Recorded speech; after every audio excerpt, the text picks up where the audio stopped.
Okay, let me begin with two preliminary observations.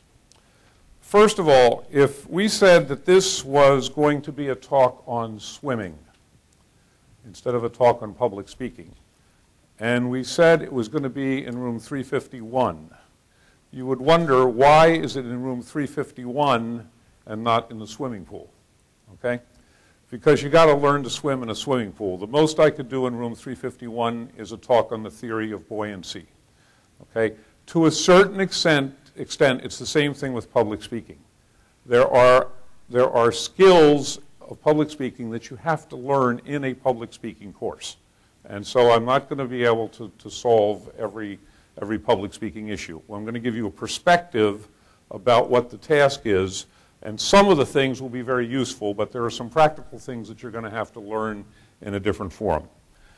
The second thing is I want to start off with an example. This is just a preview, though, an example of a common communication experience almost everybody has had. You're in a store and you're shopping and you're looking at stuff. And a salesperson comes up to you, and what do they say? May I help you? Okay, and what do you say?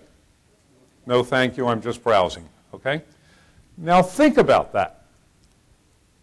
May I help you is the right thing to say from the point of view of content, and it's the right thing to say from the intention. The person wants to make a sale.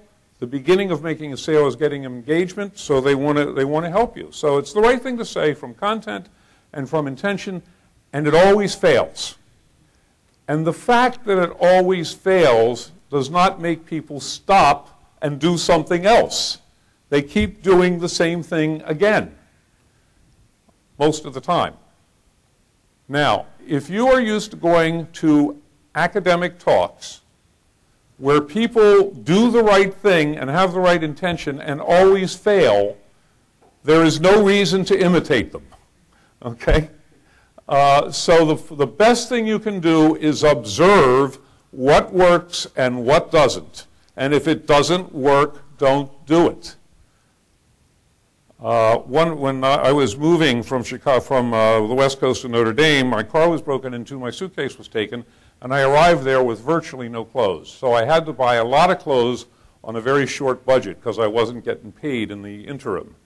And I was going to every store in a mall to find the best bargain on slacks. And in the first 4 stores, may I help you? No, thank you, I'm just browsing, okay? The last one, the young woman came to me and she said, what size do you wear? There's no way I could say, no, thank you, I'm just browsing, okay? My brother taught people, he was supervising salespeople, he would say, teach them to say, that's a nice one, isn't it? You know? So find a way to break out of the mold and don't do what doesn't work. And pay attention to what doesn't work.